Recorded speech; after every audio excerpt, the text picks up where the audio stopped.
Have you ever looked at your dog and thought, they seem a little off today? Maybe they turned their head away when you reached for them.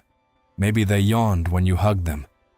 Or maybe they just walked out of the room when you sat down next to them. You probably thought nothing of it.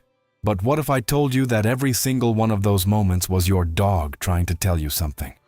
Something important. Something that could change your entire relationship with them. Most dog owners have absolutely no idea that they are doing things every single day that their dogs secretly hate. And here is the scary part. Your dog cannot just tell you. They cannot say, hey, please stop doing that. Instead, they communicate through subtle body language signals, stress behaviors, and small acts of avoidance that almost everyone ignores. But today, that changes. In this video, we are going through 10 things you do that your dog hates.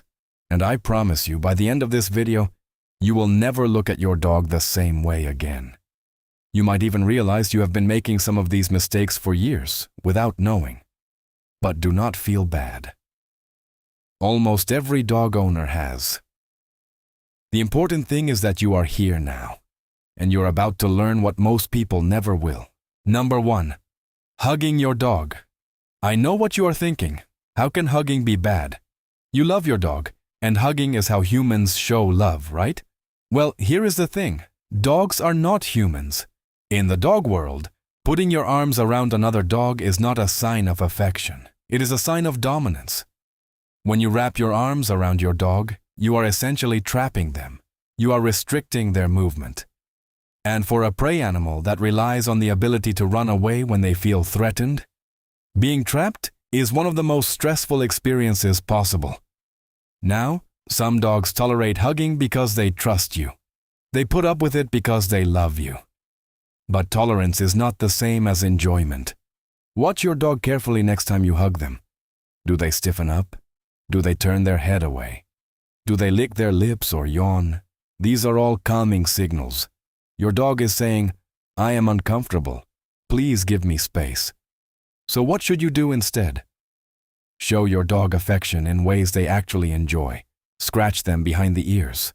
Rub their chest. Let them lean into you on their own terms. When your dog chooses to come close to you, that is real love. When you force it on them, it is not. Number 2, patting your dog on the top of the head. This one is so common that almost every single person does it. You meet a dog, and the first thing you do is reach over and pat them on the head. But think about this from the dog's perspective. A hand coming down from above, moving toward their face. In the animal world, that is a threatening gesture. It mimics the motion of a predator attacking from above. Most dogs flinch slightly when you do this. You might not even notice it, but if you watch carefully, you will see that tiny step backwards, that slight duck of the head. Your dog is instinctively reacting to what their brain interprets as a potential threat. And even if your dog knows you would never hurt them, that instinct does not just disappear. Instead of reaching over the top of their head, try approaching from below. Offer your hand palm up and let the dog sniff it first. Then scratch under their chin or on the side of their neck. These are areas where dogs naturally groom each other, and touching them there feels safe and friendly, not threatening. Number 3, using your dog's name incorrectly. This is something almost nobody thinks about, but it can seriously damage your relationship with your dog. Your dog's name should be the most positive word in their entire vocabulary. When they hear their name, it should mean good things are about to happen. Treats, playtime, walks, affection. But what do most people do? They use their dog's name when they are angry. They use it when they want the dog to stop doing something. They use it when they are frustrated. And over time, the dog learns that hearing their name often means trouble. So what happens? They stop coming when you call. They lower their head when they hear it. They associate their own name with negative experiences. The rule is simple. Your dog's name should only ever be associated with positive things. If you need to correct your dog, use a different word. Say no or stop or eje. Save their name for the good stuff. Call their name when you have a treat. Call their name when it is walk time. Call their name when you are happy to see them. Make their name a word that makes their tail wag every single time they hear it. Number 4. Having inconsistent rules. Imagine living in a house where sometimes the couch is allowed and sometimes you get yelled at for sitting on it. Sometimes jumping up gets you attention and love, and other times it gets you pushed away and scolded. You would be confused, right? You would be frustrated. You would never know what the right thing to do is. That is exactly how your dog feels when you are inconsistent with the rules. Dogs thrive on predictability and routine. They need to know what is expected of them. When the rules change from day to day, or when different people in the household enforce different rules, your dog does not think, "Oh, I guess the rules are different today." They think, "I have no idea what I am supposed to do, and nothing I do is right." This creates chronic stress and anxiety. Your dog may start acting out, becoming destructive, or shutting down entirely. The solution is simple but requires discipline from everyone in the household. Decide on the rules and stick to them. If the couch is off limits, it is always off limits. If jumping is not allowed, it is never allowed. Be consistent and your dog will feel safe, secure, and confident. Number 5. Forcing your dog to interact with people or other dogs. We have all been there. A friend comes over and says, "Oh, can I pet your dog?" And even though your dog is clearly uncomfortable. Hiding behind your legs, you say, "Sure, go ahead, they are friendly." Or you take your dog to the dog park and push them toward other dogs even though their tail is tucked between their legs. Forcing your dog into social interactions, when they are not comfortable, is one of the fastest ways to destroy their trust in you. Your dog looks to you for safety and protection. When you force them into a situation that scares them, you are telling them that you will not protect them. You are telling them that their feelings do not matter. And over time, this can lead to fear aggression, anxiety, and a complete breakdown of the bond between you and your dog. Let your dog approach new people and new dogs at their own pace. If your dog does not want to say hello, that is okay. Respect their boundaries just like you would respect a person's boundaries. A dog that knows you will advocate for them is a dog that trusts you completely. Number 6. Rough play. Some people think it is fun to wrestle with their dog, to grab their ears, to push them around, to play tug-of-war aggressively. And sure, some dogs seem to enjoy it. But here is what most people miss. There is a very thin line between play and stress for a dog. And once that line is crossed, your dog is no longer having fun. They are just trying to survive the interaction. Rough play can cause your dog to become overstimulated and reactive. It can teach them that using their mouth and body aggressively is an acceptable way to interact with humans.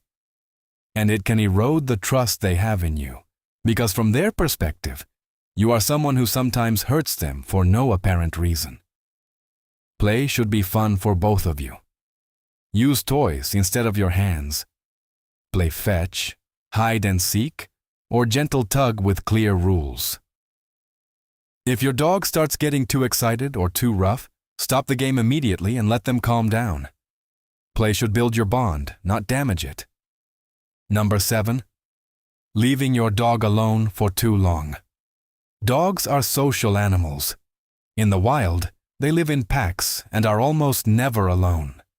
Being isolated for long periods goes against every instinct they have, and yet, millions of dogs spend 8, 10, even 12 hours alone every single day while their owners are at work. The effects of prolonged isolation are devastating. Dogs left alone too long develop separation anxiety, destructive behaviors, depression, and even physical health problems. They may chew furniture, bark endlessly, or have accidents in the house. And these are not bad dogs. They are lonely dogs. Dogs that are suffering. If you work long hours, there are things you can do. Hire a dog walker to come midday. Ask a neighbor to check in. Leave interactive toys and puzzles to keep their mind occupied. Play calming music or leave the TV on for background noise. And when you are home, make quality time with your dog a priority. They spend all day waiting for you. The least you can do is give them your full attention when you walk through that door. Number 8. Using punishment instead of positive reinforcement. This is a big one. For decades, people trained dogs using punishment. Choke chains, shock collars, alpha rolls, nose flicks. The idea was that the dog needed to learn who is boss. But modern science has proven beyond any doubt that punishment-based training does not work the way people think it does. When you punish a dog, they do not learn what you want them to do. They only learn to be afraid of you. They learn to associate you with pain, fear, and stress. And the behavior you are trying to stop does not actually go away. It just goes underground. Your dog stops doing the unwanted behavior when you are watching, but does it the moment you turn your back. And worse, punishment can create new problems like fear, aggression, anxiety, and a complete shutdown of your dog's personality. Positive reinforcement works.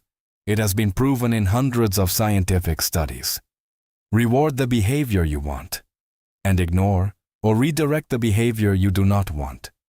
It takes patience and consistency, but the result is a dog that loves learning, trusts you completely, and wants to work with you, not against you. Number 9, staring directly into your dog's eyes. This one surprises a lot of people. We have all seen those heartwarming videos of owners gazing lovingly into their dog's eyes. And yes, soft eye contact between a bonded dog and owner can release oxytocin in both of you. That is real. But there is a huge difference between soft, natural eye contact and a hard, unblinking stare. In the dog world, a direct, unblinking stare is a challenge. It is a threat. It is what one dog does to another right before a fight. When you stare at your dog without looking away, especially from across the room or from a position above them, you are essentially saying, "I challenge you."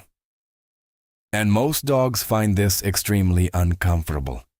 They will look away, lick their lips, turn their head, or even walk away entirely. These are all signs that your dog is trying to avoid conflict and de-escalate the situation. If you want to connect with your dog through eye contact, do it softly. Blink naturally. Look away occasionally. Let your gaze be gentle and relaxed. That is the kind of eye contact that builds trust and deepens your bond. Number 10. Disrupting your dog's sleep. Dogs sleep between 12 and 14 hours a day. Puppies and senior dogs need even more. Sleep is not a luxury for dogs. It is a biological necessity. During sleep, their bodies repair tissue, their brains process information, and their immune systems recharge. When you wake your dog up suddenly, you are interrupting all of these critical processes. But it is not just about physical health.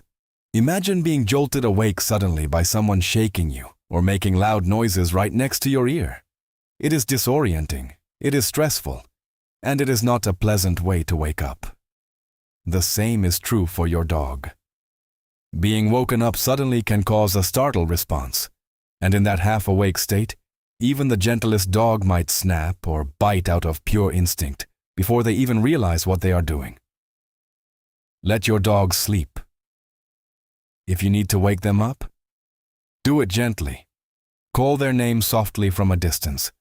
Tap the floor near them rather than touching their body. Give them a moment to orient themselves before you expect them to respond. Respecting your dog's sleep is one of the simplest and most powerful ways to show them that you care about their well-being.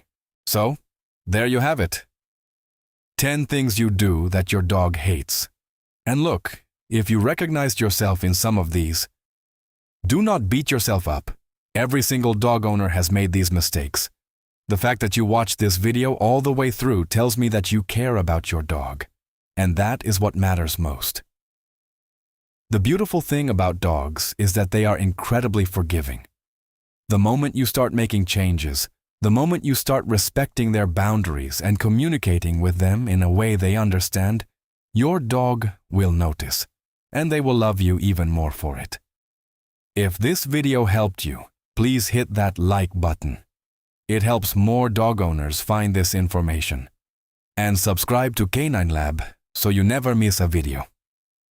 We are on a mission to help dog owners build the best possible relationship with their dogs. Tell me in the comments, which of these 10 things surprised you the most? I read every single comment, and I would love to hear from you. Until next time, take care of your dog, and they will take care of you.